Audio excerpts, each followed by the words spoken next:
इसी दिन समुद्र मंथन के समय क्षीर सागर से लक्ष्मी जी प्रकट हुई थी और भगवान विष्णु को अपना पति स्वीकार किया था। तथा इस प्रकार श्री लक्ष्मी एक बार भगवान शंकर के अंशभूत महर्षि दुर्वासा पृथ्वी पर विचर रहे थे। घूमत घूमते वे एक मनोहर वन में गए। वहाँ एक विद्याधर सुंदरी हाथ में पारिजात पुष्पों की माला लिए खड़ी थी। वह माला दिव्य पुष्पों की बनी थी। उसकी दिव्य गंध से समस्त वन प्रांत सुवासित हो रहा था। दुर्वासा ने विद्याधरी से वह मनोहर माला मांगी। विद्याधरी ने उन्हें आदर पूर्वक प्रणाम करके वह माला दे दी। माला लेकर उन्मत्त वेशधारी मुनि ने अपने मस्तक पर डाल ली और पुनः पृथ्वी पर भ्रमण करने लगे। इसी समय मुनि को देवराज इंद्र दिखाई दिए, जो मतवाले ऐरावत पर चढ़कर आ रहे थे। उनके साथ बहुत से देवता भी थे। मुनि ने अपने मस्तक पर पड़ी माला उतारकर हाथ में ले ली। उसके ऊपर भौरे गुंजार कर रहे थे।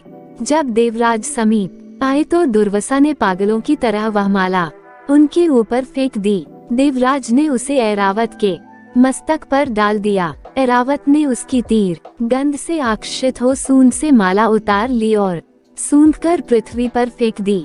ये देख दुर्वासा क्रोध से जल उठे और देवराज इंद्र से इस प्रकार बोले, अरे ओ इंद्र, ऐश्वर्य के घमंड से तेरा हृदय दूषित हो गया है। तुझ पर जड़ता छा रही है, तभी तो मेरी दी हुई माला का तूने आदर नहीं किया है। वह माला नहीं, श्री लक्ष्मी जी का धाम थी। माला लेकर तूने प्रणाम तक नहीं किया, इसलिए तेरे अधिकार में स्थित तीनों लोकों की लक्ष्मी शीघ्र ही अदृश्य हो जाएगी। ये शाप सुनकर देवराज इंद्र घबरा गए और तुरंत ही ऐरावत से उतरकर मुनि के चरणों में पड़ गए। उन्होंने दुर्वासा को प्रसन्न करने की लाख चेष्टाएं की, किंतु महर्षि तस से मज न हुए। उल्टे इंद्र को फटकार कर वहाँ से चल दिए। इंद्र भी ऐरावत पर सवार हो अमरावती को लौट गए। तब से तीनों लोकों की लक्ष्मी नष्ट हो गई। इस प्रकार त्रिलोकी के श्रीहीन एवं सत्वरहित हो जाने पर दानवों ने देवताओं पर चढ़ाई कर दी। देवताओं में अब उत्साह कहाँ रह गया था। सबने हार मान ली। फिर सभी देवता ब्रह्मा जी की शरण में गए।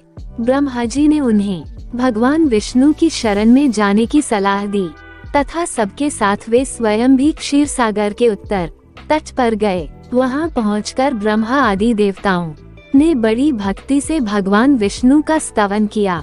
भगवान प्रसन्न होकर देवताओं के सम्मुख प्रकट हुए। उनका अनुपम तेजस्वी मंगलमय विग्रह देखकर देवताओं ने पुनः स्तवन किया। तत्पश्चात भगवान ने उन्हें क्षीर सागर को मथने की सलाह दी और कहा, इससे अमृत प्रकट होगा।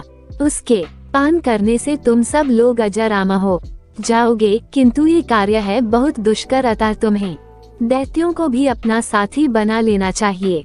मैं तो तुम्हारी सहायता करूँगा ही। भगवान की आज्ञा पाकर देवगण दैत्यों से संधि करके अमृत प्राप्ति के लिए प्रयास करने लगे।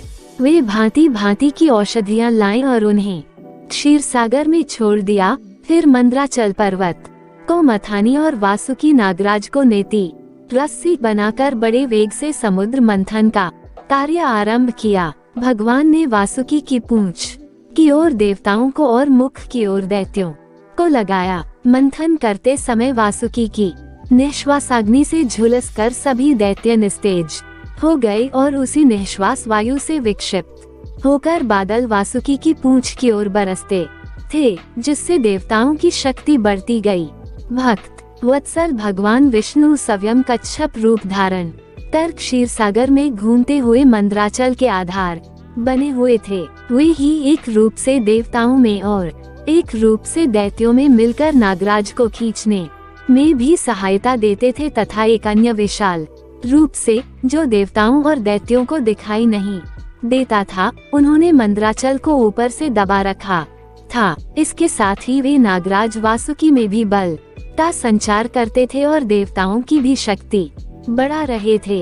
इस प्रकार मंथन करने पर क्षीर सागर से क्रमशः कामधेनु, वारुणी देवी, कल्पवृक्ष और अप्सराएं प्रकट हुई। इसके बाद चंद्रमा निकले, जिन्हें महादेव जी ने मस्तक पर धारण किया। फिर विष प्रकट हुआ जिसे नागों ने चाट लिया। तदनंतर अमृत का कलश हाथ में लिए धन्वंतरी का प्रादुर्भाव हुआ। इससे देवताओं और दानवों को भी बड़ी प्रसन्नता हुई। सबके अंत में क्षीर समुद्र से भगवती लक्ष्मी देवी प्रकट हुई। वे खिले हुए कमल के आसन पर विराजमान थीं। उनके अंगों की दिव्य कांति सब ओर प्रकाशित हो रही थी। उनके हाथ में कमल शोभा पा रहा था। उनका दर्शन कर देवता और महर्षिगण प्रसन्न हो गए। उन्होंने वैदिक श्री सूक्त का पाठ करके लक्ष्मी देवी का स्तवन करके दिव्य वस्त्राभूषण अर्पित किए। वे उन दिव्य वस्त्राभूषणों से विभूषित होकर सबके देखते देखते अपने सनातन स्वामी श्री विष्णु भगवान के वक्षस्थल में चली गई। भगवान को लक्ष्मी जी के साथ देखकर देवता प्रसन्न हो गए। दैत्यों को बड़ी निराशा हुई। उन्होंने धन्वंतरी के हाथ से अमृत का कलश छीन लिया, किंतु भगवान ने मोहिनी स्त्री के रूप से उन्हें अपनी माया द्वारा मोहित करके सारा अमृत देवताओं को ही पिला दिया। तदनंतर इंद्र ने बड़ी विनय और भक्ति के साथ श्री लक्ष्मी जी ने देवताओं को मनोवांछित वरदान दिया।